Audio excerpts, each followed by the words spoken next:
மாவட்ட நீதிமன்ற இளநிலை கட்டளையாளர் நிறைவேற்றுபவர். அதாவது ஜூனியர் பெயிலி பதவிக்கு யாரெல்லாம் விண்ணப்பித்தீங்களோ அவங்களுக்கான முக்கியமான பணிக்குறிப்பு தான் பார்க்க போகிறோம். ஒர்க்கிங் நேச்சர்ஸ் எப்படி இருக்கும், எத்தனை மணிக்கு காலையில் நீங்கள் போகணும், எப்படியெல்லாம் உங்களுக்கு ஒர்க் இருக்கும் அப்படின்ற பற்றியான முழு விவரத்தான் இந்த வீடியோவில் நம்ம பார்க்க போகிறோம். இப்போ தான் நம்ம சேனலை ஃபஸ்ட் டைம் பார்க்குறீங்க அப்படின்னா மறக்காமல் சேனலை சப்ஸ்கிரைப் பண்ணிக்கோங்க.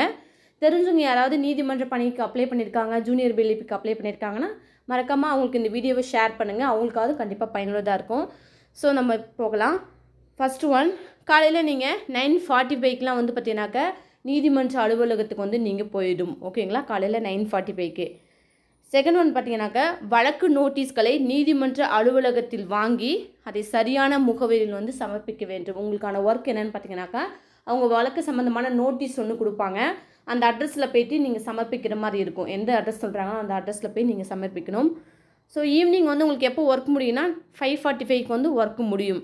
இது சில நேரங்களில் 24 மணி நேரம் பணியாக கூட இருக்க வாய்ப்பு இருக்குது. ஸோ 24 hours கூட ஒர்க் பண்ணுற மாதிரி அந்த நோட்டீஸ் ரீச் ஆகிட்டு அந்த அட்ரஸ் கொடுக்கறதுக்கு சில டைம் டிலே ஆக கூட வாய்ப்பு இருக்கும். ஸோ அந்த பணியை நீங்கள் அன்றைக்கி முடிச்சு தான் ஆகணும். விடுமுறை நாட்களில் கூட பணி செய்ய வேண்டும். ஸோ உங்களுக்கு லீவு அப்படின்றது கொஞ்சம் கஷ்டம்னா சாட்டர்டே சண்டேல கூட உங்களுக்கு ஒர்க் இருக்கும். ஸோ நீங்கள் அந்த லெட்டர்ஸை சம்மனை கொண்டு போய்ட்டு ஊரிய அந்த அட்ரஸில் போய்ட்டு நீங்கள் கொடுக்குற மாதிரி இருக்கும்.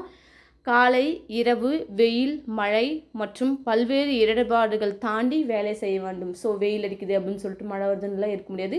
கண்டிப்பாக நீங்கள் அவங்க கொடுக்கக்கூடிய அலுவலகத்தில் என்ன லெட்டர் கொடுக்காங்களோ அந்த அட்ரஸ்க்கு போய்ட்டு கண்டிப்பாக அந்த லெட்டரை நீங்கள் கொடுக்குற மாதிரி இருக்கும். வழக்கு நோட்டீஸ் அந்த கொடுக்கக்கூடிய நோட்டீஸை மிஸ் பண்ணிட்டீங்கன்னா கண்டிப்பாக உங்களுக்கு மெமோ கொடுத்துருவாங்க.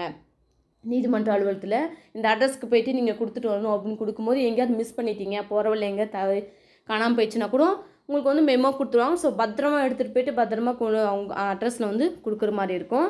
நீதிமன்ற நாஜர் சொல்லும் அலுவலக பணிகளை செய்ய வேண்டும். அதே மாதிரி ஆஃபீஸ் ஒர்க் ஏதாவது கொடுத்தாங்கன்னா கண்டிப்பாக நீங்கள் அதை செஞ்சு தான் ஆகணும். ஓகேங்களா, இந்த லெட்டர்ஸ் கொடுக்குறத தாண்டி உங்களுக்கு சின்ன சின்ன ஆஃபீஸ் ஒர்க்கும் உங்களுக்கு கொடுப்பாங்க. அதையும் நிச்சயம் செய்கிற மாதிரி இருக்கும். கண்டிப்பாக இருசக்கர வாகனம் ஓட்ட தெரிஞ்சிருக்கும். ஏன்னா அந்த லெட்டர் கொண்டு போய்ட்டு பூரி இடத்துல அந்த டைமிங்குள்ளே சீக்கிரமாக கொடுக்கணும் அப்படின்னா டிரைவிங் உங்களுக்கு நல்லா தெரிஞ்சிருக்கு அப்படின்னா ஸோ பிரச்சனை இல்லை, நீங்கள் லெட்டர் போய்ட்டு கொடுக்கலாம். உயர்நீதிமன்ற நீதிபதிகள் வருகையின் போது இரவு மற்றும் பகல் நேர பணி செய்யவும் வேண்டும். அதாவது 48 மணி நேர பணி கூட இருக்கும் இந்த ஜூனியர் பெயிலி பதவிக்கு. ஓகேங்களா, ஜட்ஜஸ் வராங்களே, ஹைகோர்ட் ஜட்ஜ் வரும்போது ஸோ சில சமயங்கள் நைட் டைம் பகல் டைமில் கூட ஒர்க்கு ஜாஸ்தியாக கொடுப்பாங்க.